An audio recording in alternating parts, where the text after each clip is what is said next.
राजनीति से काम तक, अपराध से अंजाम तक, खेत से खलियान तक, खिलाड़ी से मैदान तक, सितारों से आसमान तक, पल पल बदलती देश और दुनिया की हर खबर पीएन न्यूज लाइव पर। पीएन न्यूज लाइव, आपकी आवाज। वाराणसी के महमूदगंज स्थित सगुन लाल में राज्य विद्युत परिषद जूनियर इंजीनियर संगठन उत्तर प्रदेश पेंशन प्रकोष्ठ पूर्वांचल का अष्टम वार्षिक महाधिवेशन संपन्न हुआ। 2 सत्रों में चले महाधिवेशन के खुले सत्र का उद्घाटन पूर्वांचल से आए बड़ी संख्या में पेंशनरों, पारिवारिक पेंशनरों, वरिष्ठ पदाधिकारियों एवं विभिन्न संगठनों के प्रतिनिधियों की भारी संख्या में उपस्थिति के बीच किया गया। कार्यक्रम का उद्घाटन मुख्य अतिथि द्वारा दीप प्रज्वलित कर हुआ।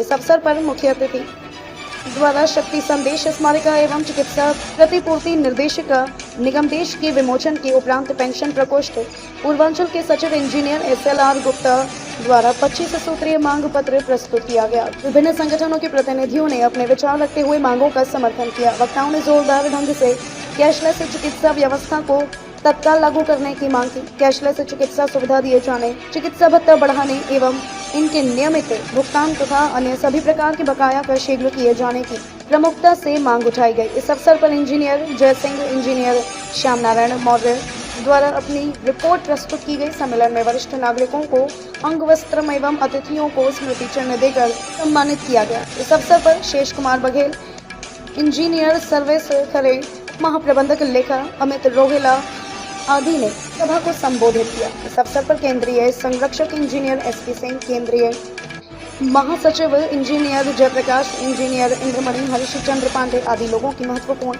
उपस्थिति रही। और मेरी पूरी टीम जो यहाँ पर है, हम लोग तत्पर हैं इस बात के लिए। मैं आपको आश्वासन देता हूँ कि अपने तरफ से मैं पूरा प्रयास करूँगा कि इसमें आप लोग को गुणात्मक परिवर्तन देखने को मिलेगा। मैं यहाँ पे इस तरह का वादा करके नहीं जा रहा हूँ कि ये कर दूंगा वो कर दूंगा, बट इतना मैं कहूँगा इसमें गुणात्मक परिवर्तन आपको देखने को मिलेगा, इसका आश्वासन देता हूँ।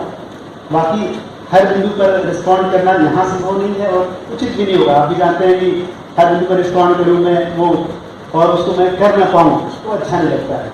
मैं थोड़ा इस बात से हमेशा रहता हूँ चिंतित, विभाग में भी मेरी इसमें भी पीड़ा है, विभाग की स्थिति और अदरवाइज भी, कि हम अक्सर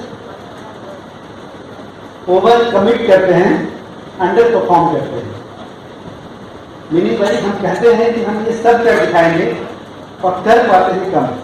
कई बार ऐसा होता है, अपने बारे में भी कह रहा हूँ मैं, हमारे अधिकारी कई लोग ऐसे सहमत होंगे, हम कहते हैं हम ये कर देंगे, ये कर देंगे, या हमें कहा जाता है जो भी कहिए, लेकिन हम तो उस हिसाब से मेरा कहना है कि जो कहो करके दिखाओ।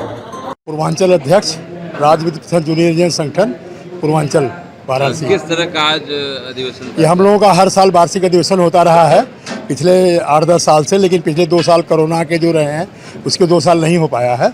इस साल हर साल 5 अप्रैल हमारा निश्चित है, उसी 5 अप्रैल को हम लोग अपना अधिवेशन करते हैं हर साल। पूरे पूर्वांचल 21 जिले के हमारे रिटायर्ड जूनियर इंजीनियर और सहायक अभियंता वो आते हैं यहाँ पर जो है। तो अधिवेशन में किन किन मुद्दों पे? मुख्य मुद्दे हमारा जो है वो कैशलेस इलाज के लिए है, क्योंकि हमारे 70 से 60 से लेकर के 80-90 साल तक के हमारे सदस्य हैं और उनको जहाँ भी जाते हैं उनको इलाज कराने के लिए बहुत महंगा होता है। किसी का किडनी, किसी का हार्ट, किसी कुछ डैमेज है तो कैशलेस व्यवस्था, बाद में वो भुगतान होता है हमको, लेकिन वो पैसा उतना लगाने के सक्षम नहीं है। उसे बहुत से हमारे साथी दिवंगत हो जा रहे हैं जो है। तो अगर एक कैशलेस अस्पतालों के लिए इलाज कर देंगे तो जहाँ जाके अपना परिचय कार्ड दे करके भर्ती हो जाएंगे और पैसा गवर्नमेंट करेगी, तो वो उस तरह से उसी की डिमांड मेन डिमांड है। दूसरी डिमांड हमारी जो है वो पुरानी पेंशन जो नए में बंद कर दी गई है साथियों को, वो चालू किया जाए। और कुछ है जो हम लोगों को 80 साल के बाद हमारी पेंशन जो है 20% बढ़ती है, 85 साल के बाद 30 हो जाता है, 90 में जो है वो 40, 95 में 50 और 100 साल में पूरा 100% बढ़ जाती है। नियम गवर्नमेंट का है, लेकिन उसका लाभ किसी को नहीं मिल पा रहा है। हमारे 60 साल से 60 वर्ष से लेकर के 89 साल के बीच में 89% पेंशनर्स हैं, जिनको कि सिर्फ बहुत, और 90 से लेकर 100 साल के बीच में जो है 2% 7 पेंशनर करीब है जो है 95 में, और 95 100 के बीच में 2% पेंशनर हैं जो है। तो इसलिए उनको सुविधा नहीं मिल पा रही है। तो ये पंजाब ने कर दिया है 65 साल पर 5%, 70 साल पर 5% और 75 साल 5% बढ़ा दिया है। तो सबकी पैसे, क्योंकि खर्चा इलाज का ज़्यादा हो गया, उम्र बढ़ने के साथ साथ मेडिकल खर्चे बढ़ जा रहे हैं, तो उसका थोड़ा जो उसको रिवाइज करके 65 साल से 5% बढ़ा करके वो कर दिया, तो उसका लाभ सबको मिलने लगेगा।